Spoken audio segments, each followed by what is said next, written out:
This week we start in Spain, with me looking at completed projects, machines and construction sites. Then I head to Wimbledon, and instead of watching the tennis, I start to survey centre court, and one of our new tippers arrives. And this one's got a present in the back of it. I'm Daniel, and this is Ashville Weekly, episode 145.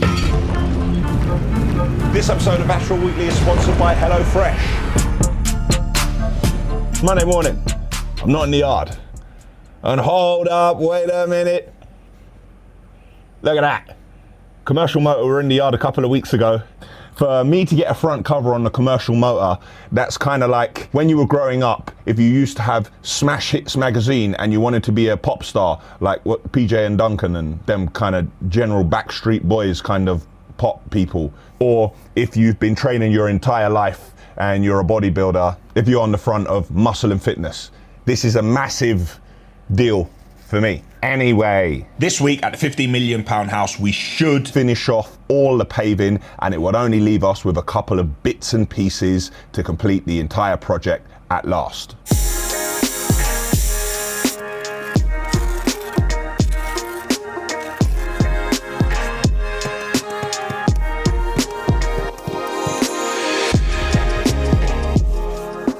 Last week before I headed out here, I spent some time with my CFO again, not talking about EBITDA. It's important that you know all your individual revenue streams. So I created categories that I wanted each of them divided into. Skips, roll-on, roll-offs, muck away, haulage, concrete, screed, concrete pumping, bagged aggregates, companies coming in and just collecting material. Then I made direct costs associated with it. For instance, if someone's coming in and collecting material for £10 a ton, which they won't ever, if the material had cost us £8 a ton, then the cost associated with that would be applied to it. As a snapshot of the business, I could see, hold on a minute, we did very well this month in this field, but we were slow in that month. Why did that happen? But it also helps me to see things like, if we generated £100,000 in revenue this month doing this, but the costs associated with that were 999. What was the point in doing all that madness that we did? And when I think we're doing well, it shows me areas where, hey, actually, maybe you're not doing too well there. However, it doesn't tell the full story, because you're doing that as a loss leader in order for you to generate more revenue in an other area. So I don't give you the full picture, but it gives you a starting point. We have some costs which are fixed, i.e. our rent, the finance we pay on any of our kit, the LH60, the loading shovel if they're still on finance. So the costs which are going to stay the same, I now have it outlined, right? These costs are going to be X, no matter what, but other costs are going to increase. So the way I'm looking at it, if I look at the revenue that we are generating from each vehicle, if our fixed costs stay the same, then I can now do a forecast and I can say, hey, bang 10 other lorries into that forecast and see what our profit looks like. Because if I go and buy another 10 lorries, my rent doesn't change. You just need to squeeze it in and pack them in tighter at the end of the day. So I'm thinking that now we've managed to steady the ship, we should increase the size of our fleet and the sales team should push on. Now, when you do get more lorries, there are costs associated with that. You have to pay the finance on the lorry because we can't pay for them outright. You have to pay the insurance, there's going to be more diesel, there's going to be a driver, you've got more tires, the monthly costs of maintaining. If that vehicle is making a profit, however small that is, while you pay off the asset, it can also open more doors for you because you can do larger scale work without having to subcontract it and have the people you subcontract it to try to steal your work or let your clients down and then lose you all the rest of the portfolio of work you've got. So I'm giving some very serious thought. No, I'm not giving it thought. I'm not gonna lie. Let me not lie because I know my CFO is gonna watch. I already thought about it and we definitely need more lorries. I've managed to get another 2 deals over the line. Last week on Saturday, I told you about the concrete testing equipment. We started at £4,000. They came back at 9.5. I said, sorry, I'll give you 5. They said 6 and it's yours. I said, meet me in the middle at 5.5. And 5.5 was confirmed yesterday. So we do have the concrete testing equipment coming. For a very long time,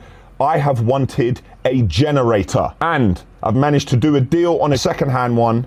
And yes, I'm not a scrap hoarder, but we have, get this, an 800 kVA generator, which is coming out of site tomorrow, and our name is on it. There have been a number of power cuts, and when these power cuts happen, we can't put any cement into the lorries, the weighbridge doesn't work, the office can't work. I'm furious! It's the same for everyone else, but not the people who have a generator. So I'm not having that. It also means that we will now have power for the massive compressor sitting at the back of the tire bay, which sits there doing nothing. So Ben is gonna head down tomorrow morning and collect that at last. I'm gonna take a walk and I'm gonna go and look for a gym. I've seen a couple of building sites when I was driving past. I really wanna see what's going on here. See if I could be a little bit nosy, see what equipment they're using, and see what everybody's building. I was about to go about my business. Have a look at this. A rubber duck, AKA the rubber dizzuck.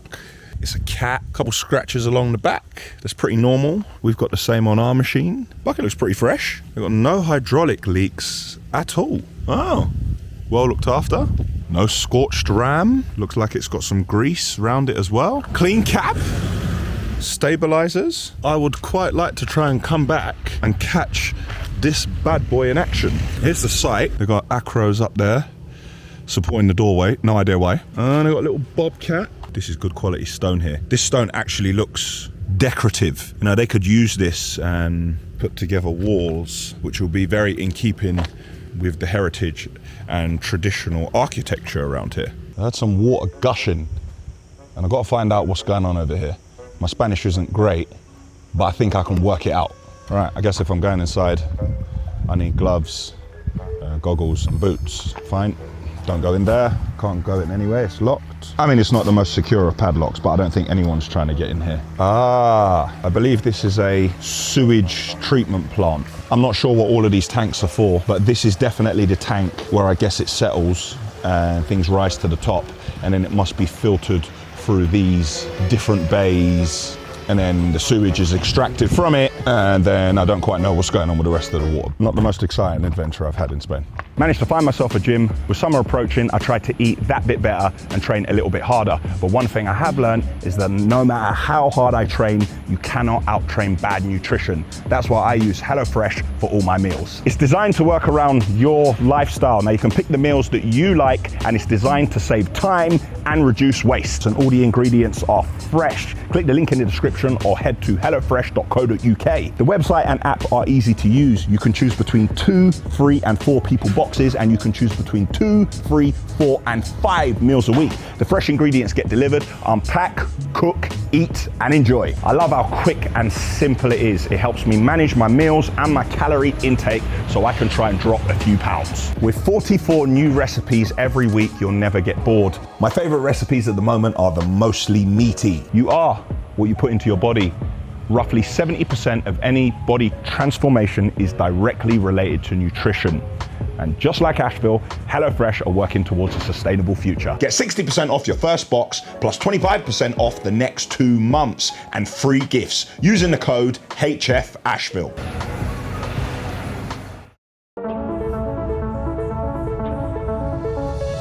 I was really excited when I finally found out I would have a generator. What I didn't ask is how big it actually was.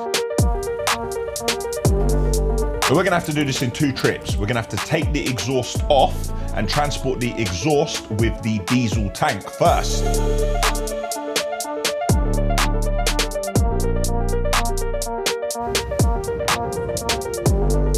We're gonna drop it off in the yard, put it out of the way, make sure it's secure, then head back to site to grab the generator.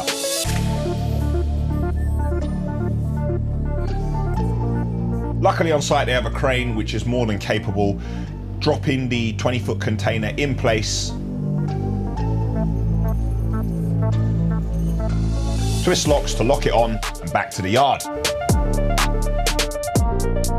The roll-on roll-off flatbed is doing exactly what it was meant for. By our calculations, our 926 is not strong enough. We're gonna connect to one side and gently walk it. This is where it will remain until we can have a look around it. And that is how you collect an 800 kVA generator. And it's Tuesday. I'm not in the yard. I'm at a development site where I believe this is what we're gonna be building, but there's no one here at the moment, so I'm gonna take a look around. Can you believe it here? These men have a siesta. Stop working at 12 o'clock till 2 o'clock and take a nap, and then they come back to work later, sometimes. It's not really going to work on any Ashville sites, all that kind of siesta business. But then again, we're not in Ashville territory at the moment. Take a closer look. Little container there. Don't know what's in it. Don't want to find out. But you know I can always make things happen with a container. Little giveaway there. There must be some sort of sink or waste. Ah, look at that. What's going on in here then? Whoa. Look at that. Oh wow. A little courtyard area was here previously. So from what I can see, these pillars are holding up a beam structure, and then we have a concrete flat roof. Fireplace over there in the corner. I didn't know it actually got that cold here. And looking at the different finishes everywhere, it looks like this place was separated into different rooms because there's different color schemes. And I can see loads of things have been stripped out here, but I don't know what they are. This is prime for development, but from what I can see, it makes more sense to completely flatten this and go again. Now, nobody asked me for my opinion on this. I just decided to come in here and have a look. Had some artwork come through over here for one of the new tippers that's arriving. Now, I know I said I was just going to take them how they were, but we got such a good price in the north of the country, and our friends at Fox took care of us, so we managed to get the lorry sprayed and the artwork done for $4,000 all together. I was on the move and I had to stop. I am loving this architecture, the rendered finishes with the clean lines, but then they've taken the natural stone around here, what you saw me looking at yesterday, and they've created the wall, so they're tying in the modern with the character of the area. I think this is nice, man. I mean, I would like to see the water if I had a house in a country like this, but you know, that is a first world problem, and who am I to complain? All now I haven't got a house in another country yet. So what do we think of this, man? This is inspiring. So the machine here is loading up the lorry. Nice. Oh my God, he's got to get underneath the power lines. Look at that each time. And then load the lorry. Gone with a DAF 75. I bet this man ain't got no problem with no sensors or no AdBlue lights coming on his truck. Sounds relatively healthy as well. So, okay, so hook loader. So I assume the hook loader is going to be dropped down. Look, little easy sheet system there. Oh, this is a tight space to be working in.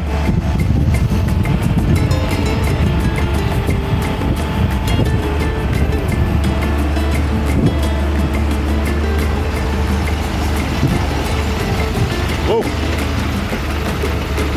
This man's got techers.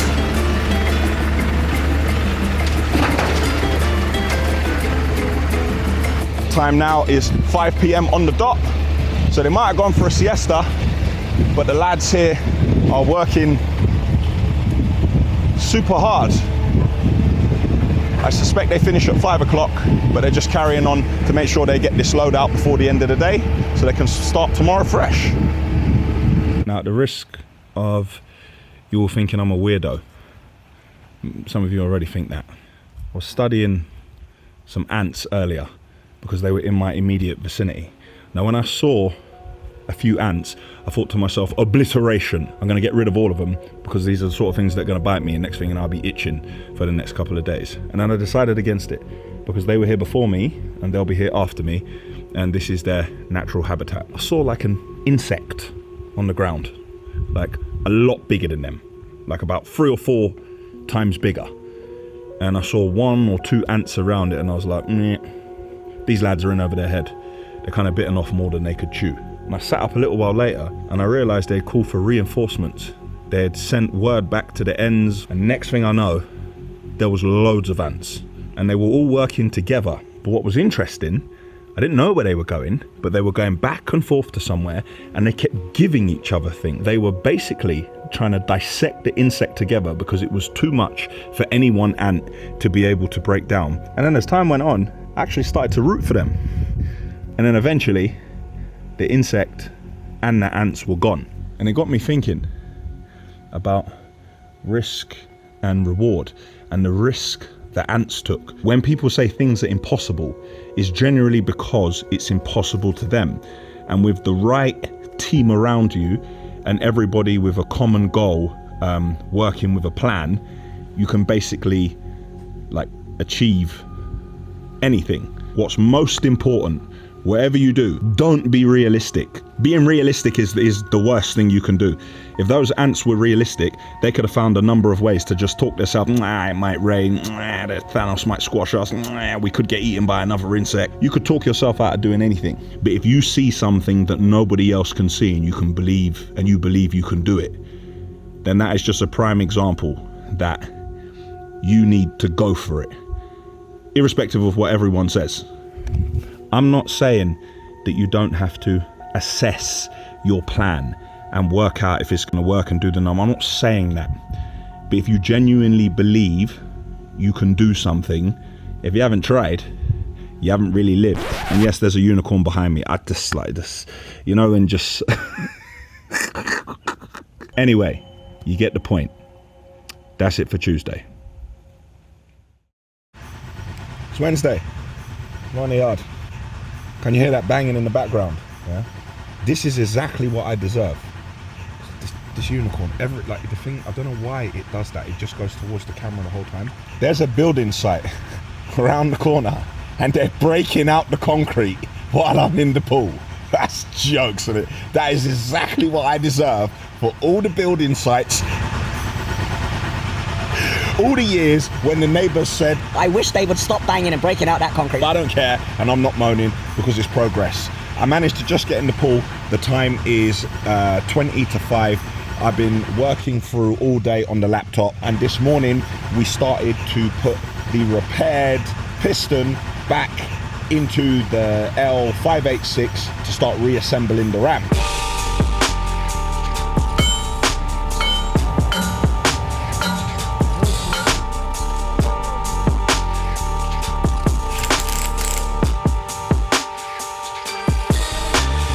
We are getting another Amarok, and I had the finance come through, and ordinarily in times and years gone by, when the finance comes, just straight away I'll just say, yeah, sort it. But I thought, do you know what, let me have a look at it. And I started calculating it. Let's have a look here on the spreadsheet, and we had offers from 2 lenders, and when I looked at it over 36, 48 and 60 months, this is what I was paying. As you can see, there's still a couple of figures missing. I'm trying to find the document fees. The document fees are something that you never think about when you're agreeing to finance, and then you actually see how much you're going to end up paying in the end. Now the Amarok is 27 grand, that's the price I agreed, and look with the interest how much you actually end up paying. So I may need to look at another funder, but from what I hear, rates on the whole aren't great. And earlier I received the acoustic plans for the refurbishment project loft. This unicorn, man, like, why does this keep happening?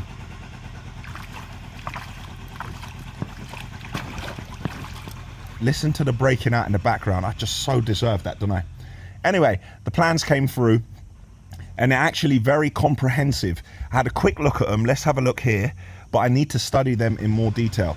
If this isn't going to dampen the sound in there, nothing is going to dampen the sound. But this is us putting in spending money with an independent consultant to put our best foot forward and ensure that we've done everything we possibly can. I had Meds on the phone earlier, and today he isn't panicking. Our BSI is now uploaded to the Ashville Concrete website, so we have an entire page for it. So Meds and I were just going back and forth, and there is a link to the BSI website. It's something that our clients need to be able to see at any moment in time. Gonna let you know, because I like to keep you in the loop. QPR, we are not sponsoring QPR next year, and we are not keeping the box. Now this isn't a decision that I've taken lightly, but I've been thinking about it for a long time, and with everything we've got going on, I can't commit the time, wasp,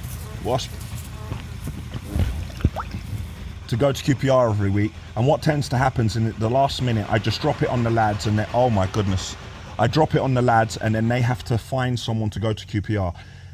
Plus, with the sponsorship, at the time I did it, Ashville were in a different place. Click here to watch a video where I explain why I sponsor the football club. We're a different business altogether. I'm not saying it's going to be like this forever, but for now, we're going to stop the sponsorship and we are not going to keep the box. And to answer the question before anyone asks it, we're not getting a box at another football club. If we weren't going to get a box, it would be back at QPR. I've enjoyed it immensely, but I would say that now is now's the time to say thank you, goodbye, and best of luck. Why would a construction, waste management, Aggregate Supply, and Ready Mix Concrete Company sponsor a football club. Go on. Put it in, put it in. Shoot! Oh! QPR is a local club close to where I grew up, so it has some sentimental value. Some of my guests have arrived. This is Chris Barry from BH Basements. Les is here. You might remember Femi from years ago. Here we are again, free day out in QPR. We want to congratulate Dan for his achievements, and these are the fruits of his labour. We want to congratulate Wayne because he's about to finish his NVQ in plumbing.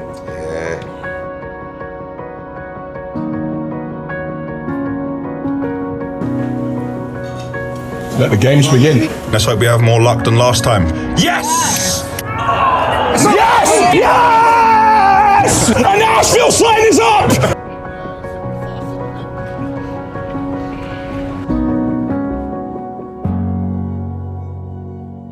My flight is in a couple of hours. I'll be back in the UK by 10 p.m. and of course I'll be at work tomorrow. But before I do that, I have a little bit more investigating and work to do in this area. You know, when you do something proper silly, I've left the DJI in the rental car on the inside of the driver door. So I'm going to show you now what happened on the trip to the airport. I've sent DHL to collect it. If the DJI is back in Ashville's hands, I should have it Monday or Tuesday. If you see the footage now, it means we collected it. I think I was right about this sewage treatment plant. The guys have turned up and I believe they're sucking up all the waste that has been filtered out of the water. I was going to go over there, but I think word has got round that there's a guy going around annoying all the utility plants and construction sites around here. So I think I'm going to keep my distance and let them get on with their work. Quick stop on the way to the airport, looking at this property. It's pretty simple to build, but it's very effective. And it's definitely the right colour in this kind of heat. It's like 33 degrees out here. In other news, if you see last week, we were talking about the stairs at the refurbishment project and the build up. On top of the steel, where we're going to have a ply and then a hardy backer, then a tile. So we did a test. We had a piece of the steel and we brought it to the £15 million house. Now I thought this steel was going to be about 10 mil. It was actually 4 mil. Bartek attached a 6 mil cement board to it with fixings, and Bartek is convinced that is strong enough. So we're not going to need the ply, we're not going to have a huge build up, we're going to go straight on to the 4 mil with the cement board and we're going to fit the tile on that. How is that even possible? A dust cart with a crane on it. Am I seeing things here? A dust cart with a crane on it and the hook on the end of it to lift. Now I need to catch a flight, otherwise I'd hang around and see that working. Just before getting on the plane, I was talking to Sam about the project I spoke about with the large outdoor area. Now, we've made a mock-up of the living room section. However, we have vaulted ceilings with massive open spaces. Poses a little problem because we're going to need to support the structure somewhere. So if you look in the middle, you'll see like this see-through fireplace, sort of like the one that we had at Yanni's house. But we're going to make this follow through all the way to the ceiling, which will create separation, and within it we're going to build a steel box frame, and then on either side we're going to have the kitchen and the lounge area, and we're going to tuck the dining table around to the outside. And I've got to get on this flight now.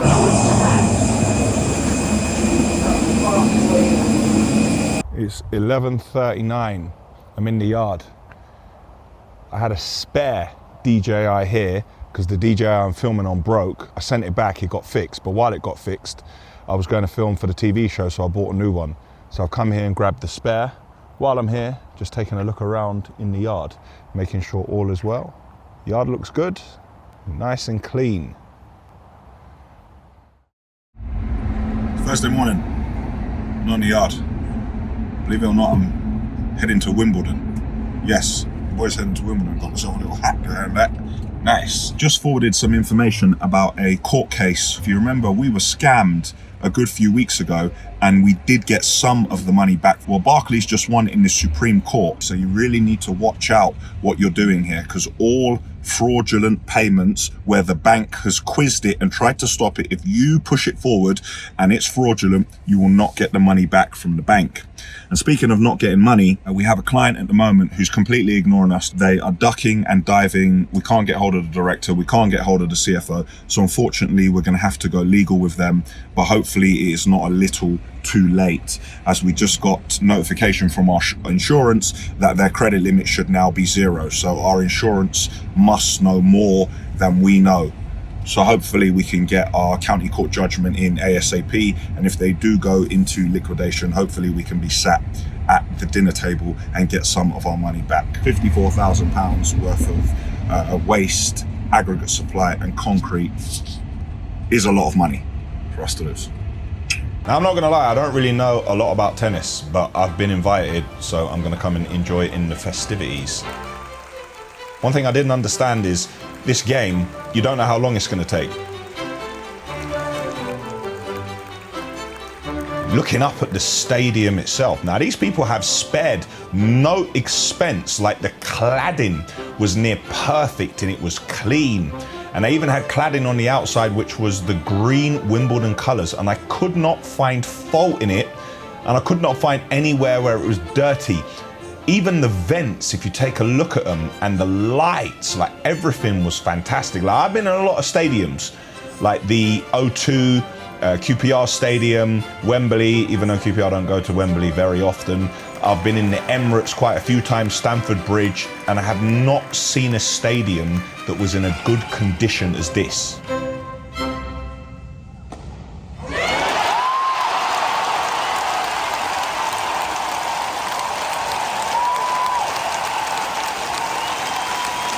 Time now is 10:07 and now I'm at home paying the price.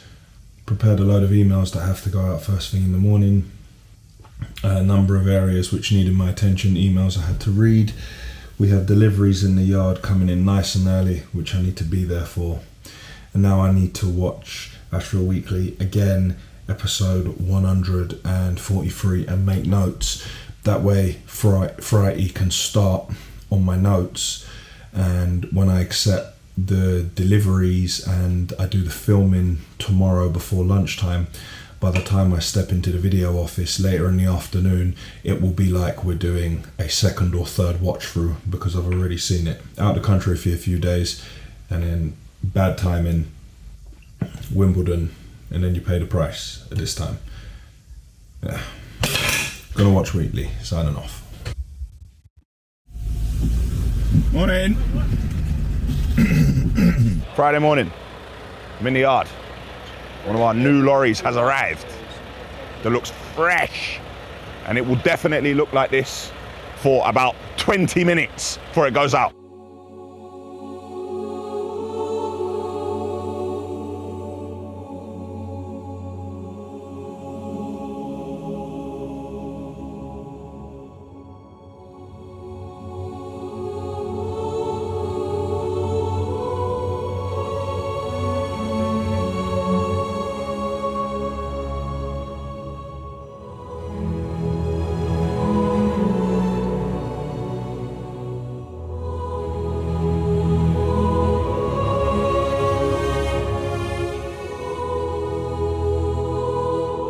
Okay, so our bucket is fully refurbished and it's in the back of the tipper, and we're going to use the chains and lift it out in the same way in which we put it in.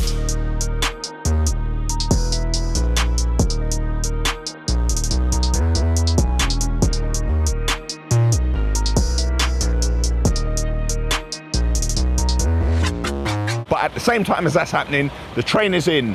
We have a train of sand and shingle.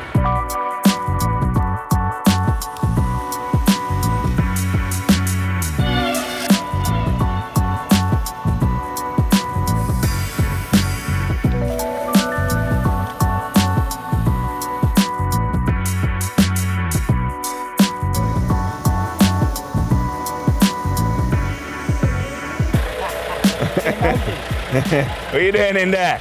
I know you don't want to go in the tipper. So why are you looking? Yellow would have been better. I know. Yellow would have been better. Yellow seats would have been better. I was up in Fox's yard a couple of weeks ago, and you saw Baz's van. Looks a bit different now, doesn't it? Let's take a look around.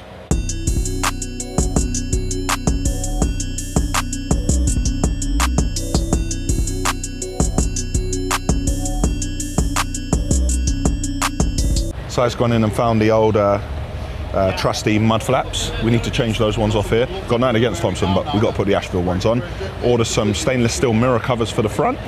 And this lorry should, and some backlight covers. I think we need to order some cages to protect the backlight. So if the lads, not that they would, reverse into a pile of material, it doesn't damage your lights. We need some beacons, amber. I think we're gonna put one here, one here. I realized that we don't have a beacon on top. So I'm gonna get a 5-foot clear LED one, sort of like the one that's on the other lorries. But now I've just looked at another lorry from here and I think that the panel underneath is missing. How that can be missing, I have no idea. Now at the back of the lorry, we need to have 2 beacons as well, but there's nowhere to fit it. So we need to make like a little L-shaped bracket, attach that and then fit the beacons onto there. This lorry can't go into London. Bracket here, rails on the front, which protect people and protect the lorry from anything getting trapped in here, yeah. So this lorry can't go out on the road for a little while. But how does that go missing? That's obviously a branch or something to pull the front of it off. Yeah, I know, but how do you not say anything that that's missing? That's or see it. Listen, that's been like that for ages. It's been like that. You're not making it better, son. No. Alright, okay. Well, Liam, take a picture, get the reg, and order that part, please, yeah? I'm filming in the yard, obviously. But not for Ashville, and not with the BBC. The BBC haven't called me back since I was on the news. Hopefully it wasn't something I said. I'm here with the team at Network Rail doing a video that's going to be on Network Rail's channels. Make sure you check it out. Rail freight means we can be the masters of our own destiny. As we began to grow the business, we had problems with the local supply chain. Do you want me with the material behind me? Yeah, that's great. Yeah? The reality of it is we cannot produce enough material in West London to keep up with demand. Each one of the train journeys that comes in here brings 1,400 tons of material. This takes 70 truck journeys off the road. Good to see the material is going out. That's the Type 1 limestone. Plenty of action. 6:36, last one in the yard. Look at this. Mud guards are on, light guards are on. Have a look at that. L-shaped bracket and beacons. Now the cables are run, but we don't have the clear 5-foot beacon that's going on the top. Beacons on the front. Beacon on the front. Other than the weather, a good end to Friday. I'm gonna strip one, take everything out of it, and then look at the structure, work out what seal we need, because apparently on the top, have you been up there? I think you went up there once. On the roof? Yeah. No. Well, apparently there's a bit that sits proud, and then there's 2 bits that go together, and the seal goes on the outside of it. We've got some of the bolts, but not all of them. I want to lift them off the ground, put some sleepers, and I want to bolt them together because they're constantly getting wet, they're being destroyed. The sleepers down by that main railgate, isn't it? See, like in my office, I did 50mm insulation on the walls. Like, I'm going to try and make them as quiet as possible. See at the front where the glass is, the wall is now going to be so thick. I'm going to change it for acoustic glass, so you can work as quietly as possible in them, because I'm going to have such a big window. Is that my own office, though, yeah? No. You might take mine. I've decided, you know what I'm doing for my office? I'm going to have 2 at the bottom. I'm going to have one is going to be the video room, video team working on one side, the podcast area at the back, another office for transport and sales, and then on top, my office will be there. The one which is completely open on one side, I'm going to put all glass there so I can drive myself mad looking out the window all day, involving myself in things that don't concern me. Yeah. And then next to it, Caught up in all them minor details. yeah, getting caught up in minor details, what nothing to do with me, yeah. Staring out the window. And then in the other one next to it, I'm going to do the boardroom. I'm going to put a boardroom table, and within the glass of the table, put a replica of like the site or whatever site it is. Television's on the wall and an area to. I can't say it on camera. Okay. See me, I'm telling you the plans. You're laughing at, man. No, Like- no, I'm not laughing at the plans. I think the plans are very good. I'm laughing. And so there'll be, and then on top, I'm going to put both the terraces and open them out. So it's one big terrace on top. For what, though? For what? Just for me, innit? just to get involved in things which are nothing to do with me. For all of those Ashville barbecues that we're never going to have. Or No. I'm going to put this. It's going to be cool. I watched the Arnold Schwarzenegger documentary, yeah, and he made like a tent outside and smoked cigars and did deals. So when we bring people to Asheville, we'll bring them upstairs. You don't smoke. I know I don't smoke or drink too much. Yeah, no, but we'll just bring them up there and generally gas. You know, it's good to gas with people. Yeah. There's some people you talk to that see me and Terry, yeah, right about now, we're gassing together. It's fun to gas together. There's people you talk to and they gas on you about what they're doing. But right now, we're gassing together. And speaking of gassing, do you know what today is? Today is 4 years since Terry begun his torture on me. This man has worked here 4 years. And guess what? Tomorrow is his birthday. How do you know what that makes that? Our birthday is 4 years to the day since the first train rolled into this yard. 4 years from the day the first train rolled in. 6 wagons of scalpings. 6 wagons of scalpings. Wow, we ain't got much further since then, have we? All we do is run empty trains here anyway. No, we take them 6 wagons of scalpings again. Yesterday, they had cake, and no one invited me to sing happy birthday.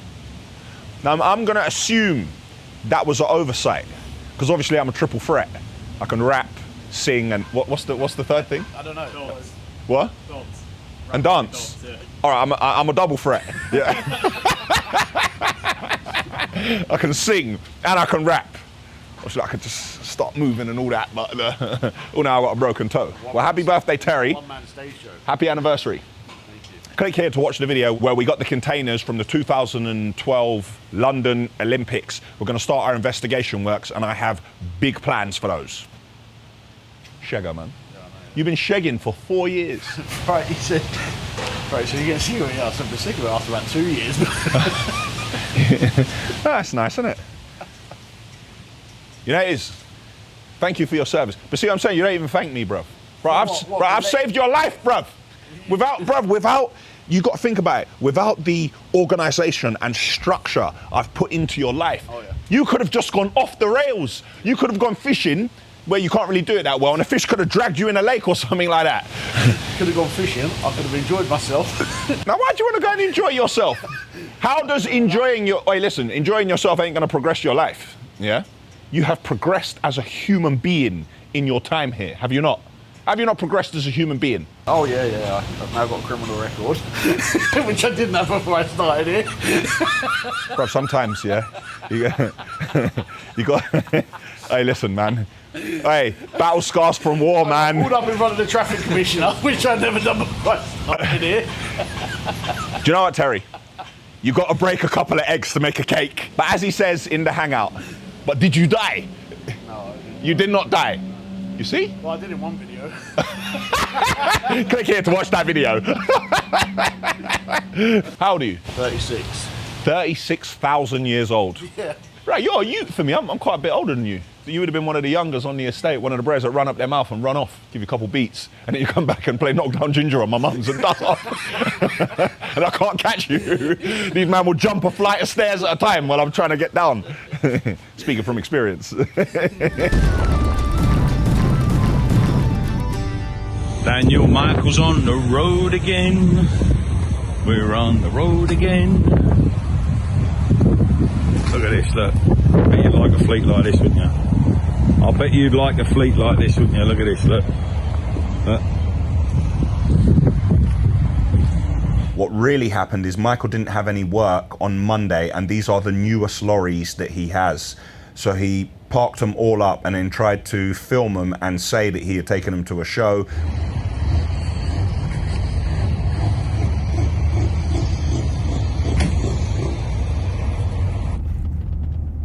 The DJI keeps putting up all types of warnings. I have no idea what's wrong with it, and we can't bring the video out because there's no electricity. The backup DJI keeps cutting out and it's not recording properly. So I need to talk as quickly as possible and not waste time saying things like that, which are really sentence fillers. But I'm on the way into West End because... And that's it for Ashville Weekly episode 145. Click here for the Ashville website. Click here to subscribe to our channel. Click here to see an Ashville video you may not have seen before. Click here for last week's episode, which was 144.